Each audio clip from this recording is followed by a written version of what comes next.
rebels and troublemakers to stand out. Marginalized with voices making us so proud. For identity in the industry, we all shout. So many women empowered making their own. The audition process was amazing because pretty much our callback was the same time that we found out, like, oh, we pretty much got cast. It was so sweet, but it was just like we pretty much gelled from there. I would legit look forward to coming to our rehearsals / recordings because it would just be like, we about to cut up. It was dope. System try to charge her for speaking up. Left behind speeding up. Passing not even enough.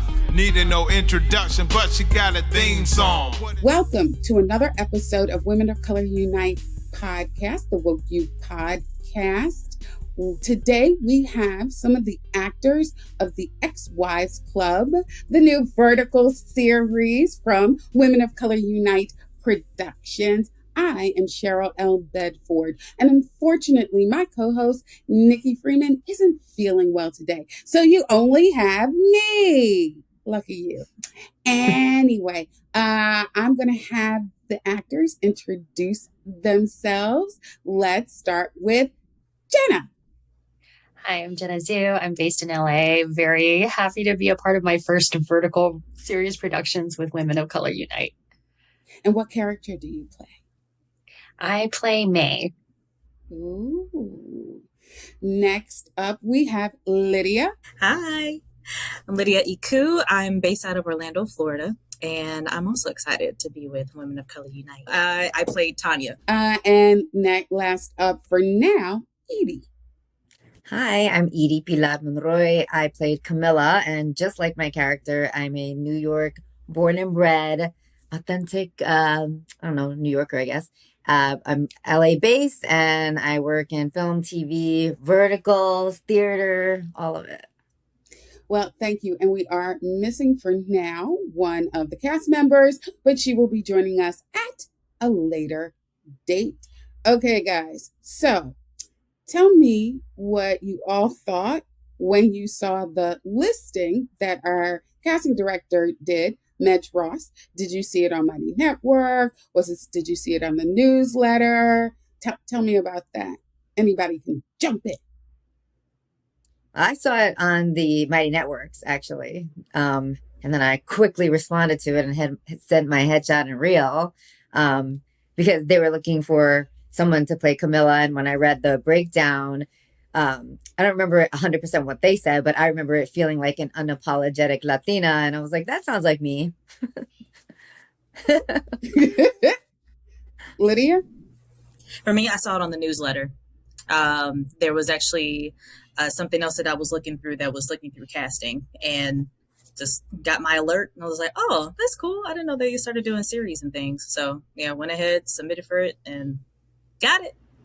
And now you're part of the first production. That's ours.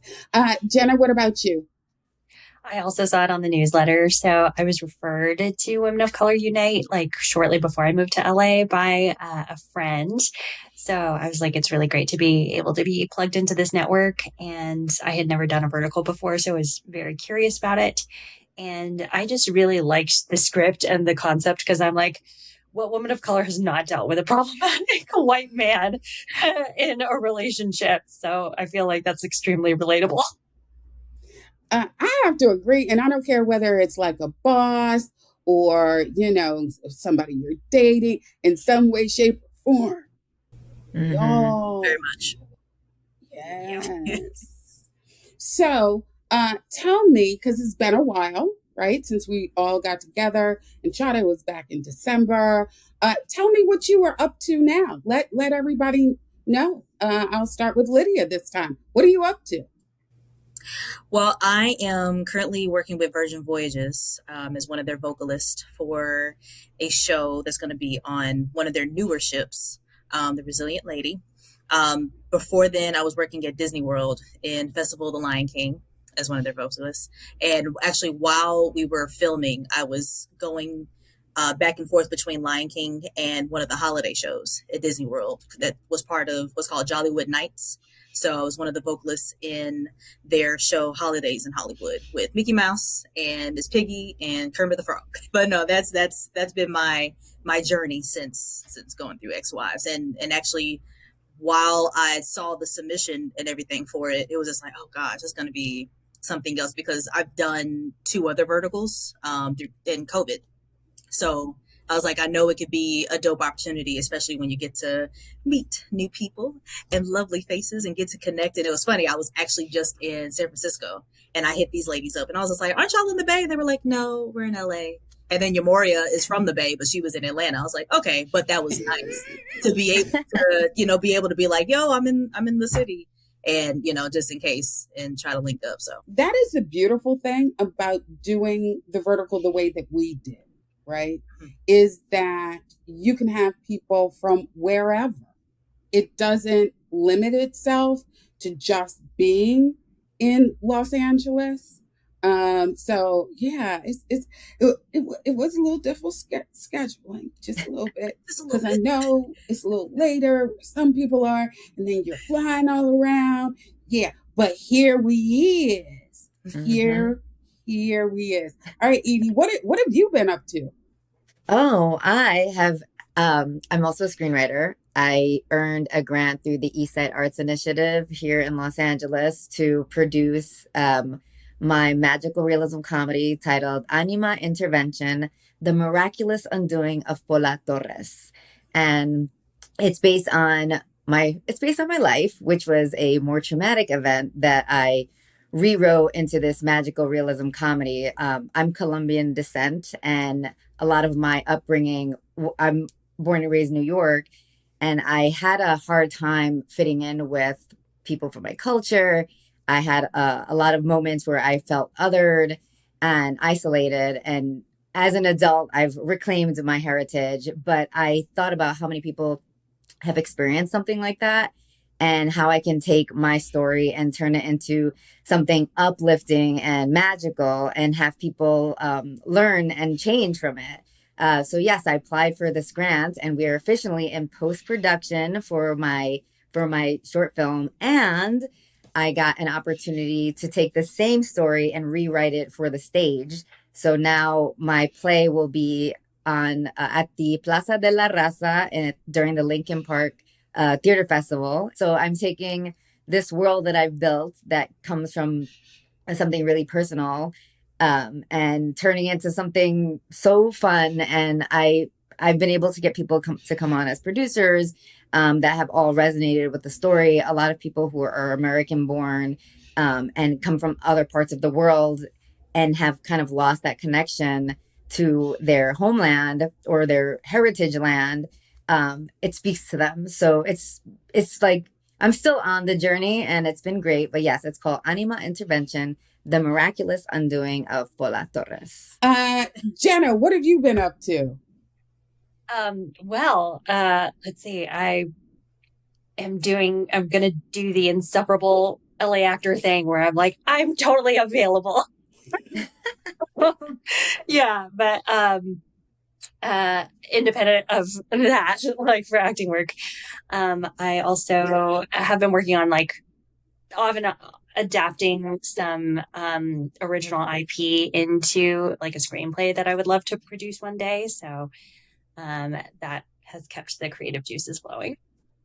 Well, that actually leads me into my first question. There is a game that Morgan Freeman, that is her real name, it is Nicci's cousin. She has developed this game. And so, and we will link it below for anybody who's watching. And it's just, one of those question games. But I love them.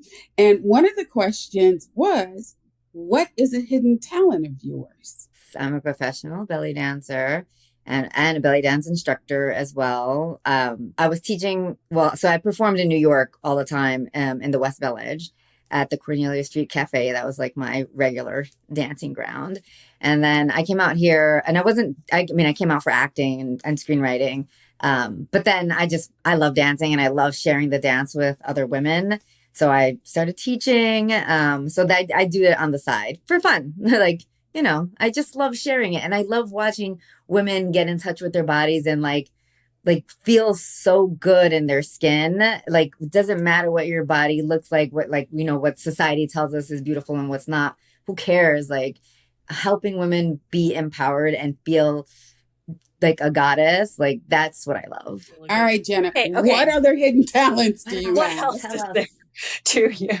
I mean, I always say I'm really good at spilling things, but I don't think that's a secret. Like anytime there's liquid that I have to pour, I will spill it. But a more interesting one than that, I think, is like one of my weird pandemic hobbies when we were all stuck at home was getting into like color theory and like style systems. So I'm really good at like being able to tell what your ideal colors are and what your ideal like fit of a silhouette is, and like your Kibbe ID, which is this weird internet rabbit hole. I like when I'm bored and in a room with a group of people, I just like start typing people. I'm like, do me next. Tell me Yes. what. What are you? I think you might be an autumn, which I also am. Ooh, me next. I think you're warm toned, Lydia. I think you're cool toned. I think you might be a summer. Yeah. And then Cheryl. Oh gosh, this is tricky. I have to see you in better lighting. Yeah, because lighting can make a difference, but probably you're a little more neutral. So, I don't know. You know what? One of the reasons I look purple is my favorite color. Okay. Purple is my favorite color, followed by red. Yeah. And red was my favorite color as a kid. So I have very red undertones. So for me, wearing like red, purple, Well, anyway. red is technically, when it comes to like color season, red is considered neutral because everybody's blood is red. So it's really more if it's like in the orange yellow leaning spectrum, or what's the other one, like blue, which would be the absence of orange. Wait, is that why the Women of Color Unite like official color is purple? Yeah, because it's my favorite color. And I'm the founder. What did you think? Yeah. Of course. Okay. What was I thinking? All right. Speaking of exes, since this is the Ex-Wives Club, who would play you in a movie and who would play your ex? Yeah, I think for me, who would play me? Mm-hmm. Probably my birthday twin, Kerry Washington. Okay. I will say Jay Ellis from Insecure.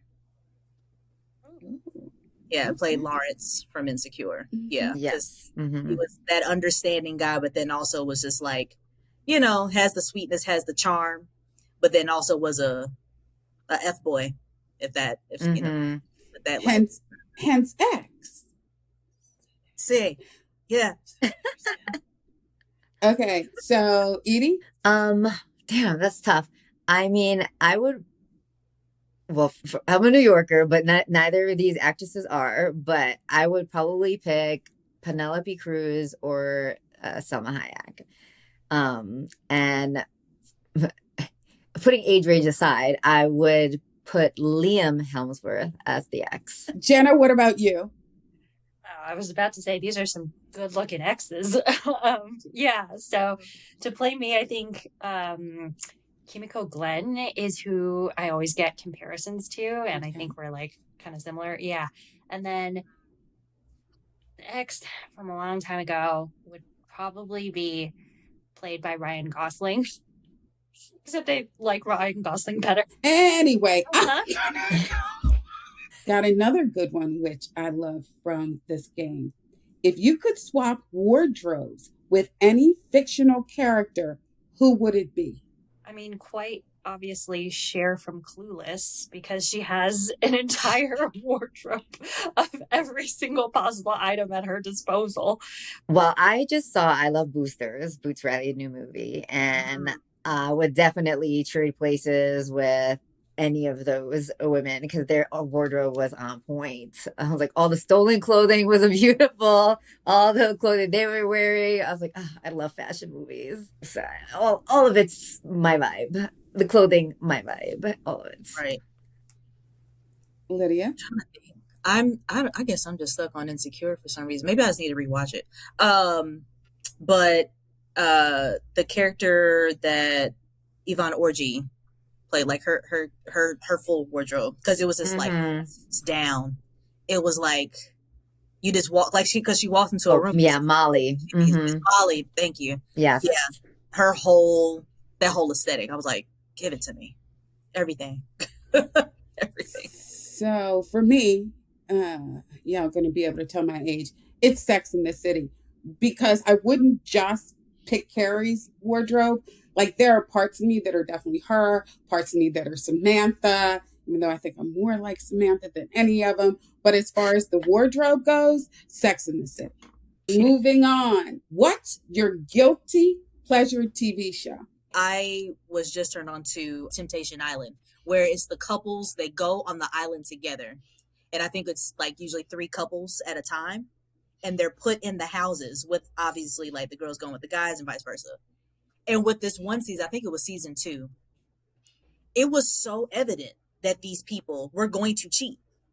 They were going to cheat. And when they go to the bonfire with the host / therapist, they're just like, oh my God, I didn't imagine it from him. Girl, he's been cheating on you the past 5 years. What do you mean? And then they get to the bonfire and they're watching the playback.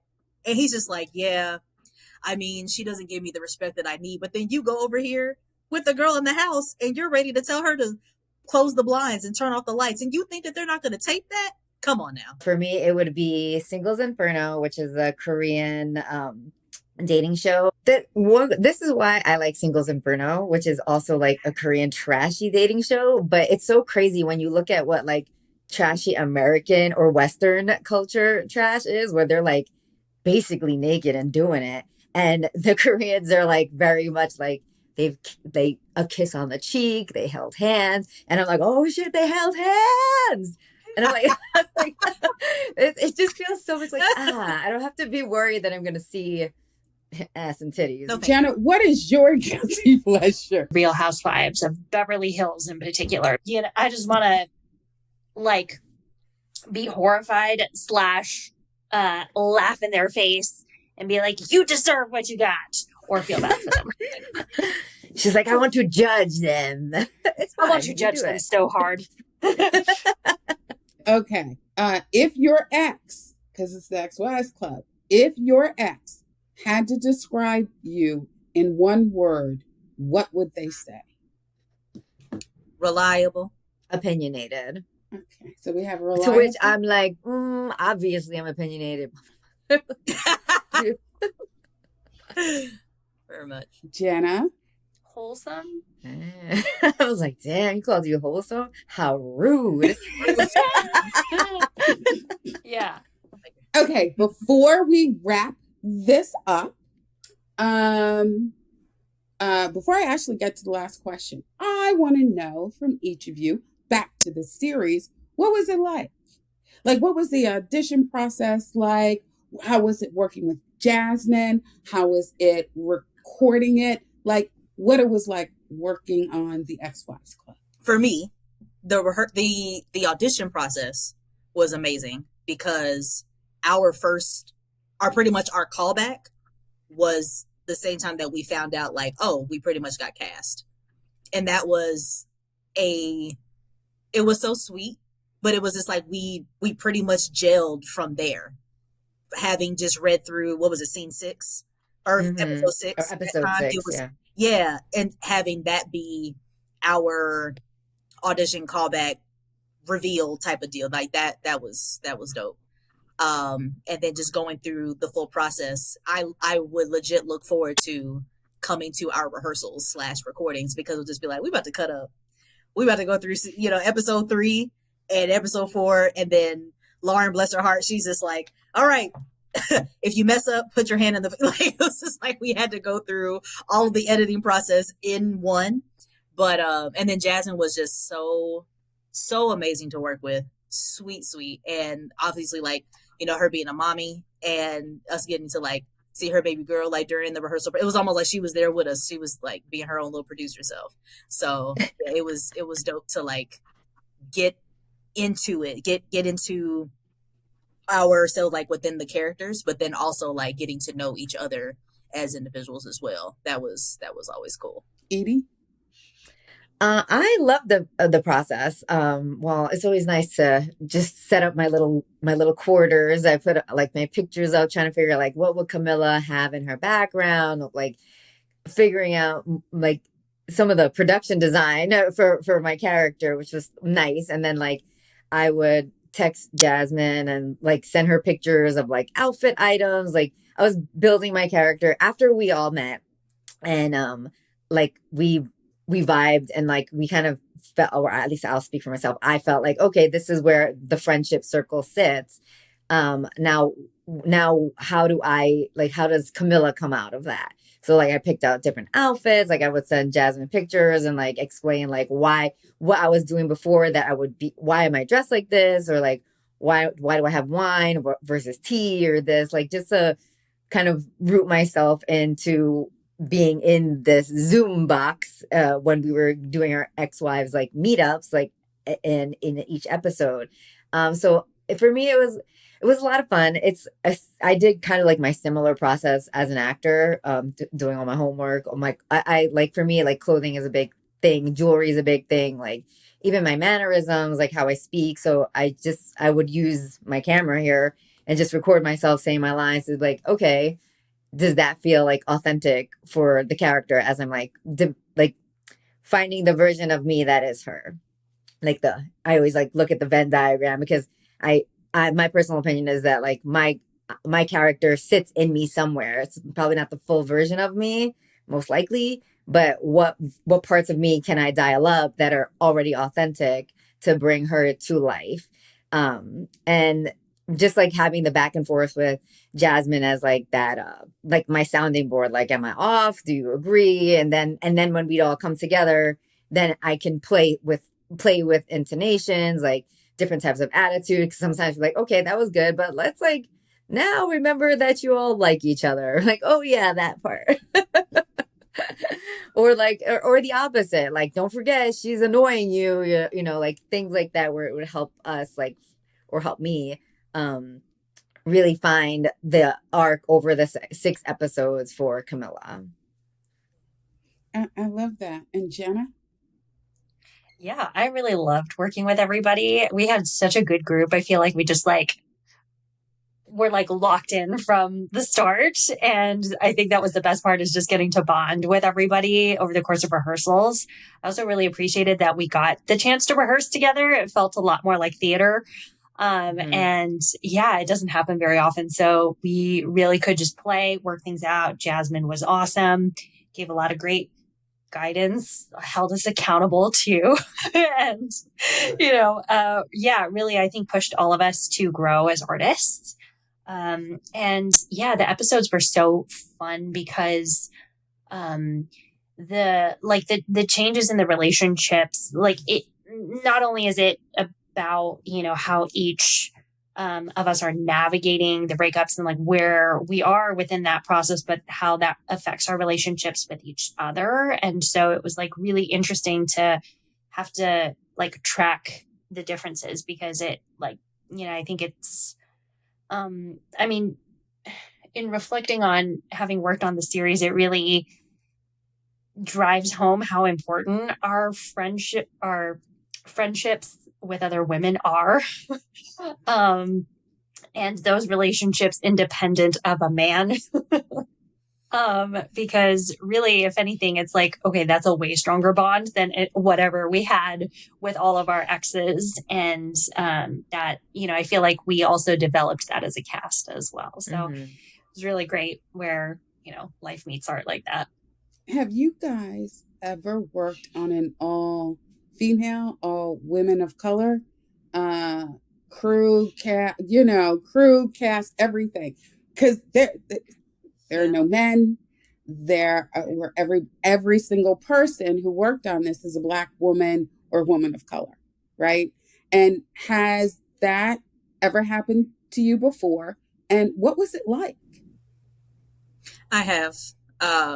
In Atlanta, I did the 48-hour film festival, and the the producer pretty much that was like her main thing. Like she wanted it to be all female. And yeah, pretty much we had one instance where there was her husband at the time where he pretty much was like in and out on set. But even when he would put his input, she's just like, no, this is for us. But yeah, so that experience was really cool. I think at that time that it was my first experience, like with it just being an all female crew. And yeah, I appreciated that it was just like, and then it was like different, like, you know, sexualities and things too, because we did have one of our, I think she was our AD. She was more like male presenting, but still gave that effect of just like, it's going to be all of us that's on this thing together. And for the fact that we were putting this project together in 48 hours, that's already, it's, you know, on crazy bag. So it was a really cool experience. My first experience. It's something that well, as a producer as well, something that I strive for, and it is a difficult task. So to see that it was all women of color, for like, I was very thrilled. I'm like, see, it's doable. See, they did it. You did it, Cheryl. Y'all did it. So thank you for making it happen and continue to make it happen. Like for me, it just felt, it felt like the future. Like we don't always need to have men in the room. They're very much used to being in the room. And I'm not saying like no men, but it's like they don't always need to be there. There's plenty of times when there's no women in the room. Nobody bats an eye. And when we get to a point eventually in our society where nobody will ever bat an eye if there's not a man in the room, that is what I strive for as a human being. So to see all the female producers, like when we had our rehearsals that everyone was invited to, and like I saw the names, I saw the faces, whoever popped on, and it was like female, and they're all women of color. Like, finally, thank you so much. Right, Jenna. Yeah. I'm like, this is where we need to be. You know, I really loved it. I mean, it was my first time working on like an entire team of all women of color. This is just a whole different level of support, not having to explain yourself. There's just a much deeper collaboration. And I think that's also part of the reason why we all bonded so much, is we just feel that sense of community with each other. Well, we're going to wrap this up, but I want to say stay tuned for season 2. The writers are starting. Yes, they are. The writers are starting. And we can't talk about the cliffhanger, but we know that there is a cliffhanger. And I am sure people are going to be dying to be like, what's going on? Yes, we will absolutely be back for season 2. Right now, I just want to thank my guests, Jenna, Lydia, Edie, as always, Nwabata and Lauren, who are our podcast producers and editors. I want to thank you guys as for always. So that wraps up with this episode of Women of Color Unite podcast, the Ex-Wives Club actors. I hope you enjoyed it. Please leave comments or questions, only if they're nice. Okay, so thank you. Stay tuned for the next episode of Women of Color Unite podcast with me, your host, Cheryl L. Bedford, today. But Nicci Freeman will be joining us. Nicci, please, I hope you're feeling better. That's it. Thank you all very much. Bye. The Women of Color Unite podcast is hosted by Cheryl L. Bedford and Nicci Freeman, produced by Nwabata Nnani, and edited by Lauren Bonett. The music is by Oh Yeah, featuring Nayuta. Subscribe to the Women of Color Unite podcast to never miss an episode. If you want to submit questions or responses to this episode, you can send them to podcast@woceunite.com. Find the show notes and transcripts for this podcast on our website at woceunite.org, where you can also learn more about Women of Color Unite and sign up to become a member for free and sign up for our monthly newsletter. Please consider making a tax-deductible donation. Donations are what enable us to create amazing programs like our #StartWith8 career development program. If you're on social media, you can follow the podcast at WOCU Podcast, and you can follow Women of Color Unite at WOCUnite.org. Please stay tuned and join us for the next episode of the Women of Color Unite podcast, because we telling it like it is. We need rebels and troublemakers to stand out, marginalized with voices making us so proud.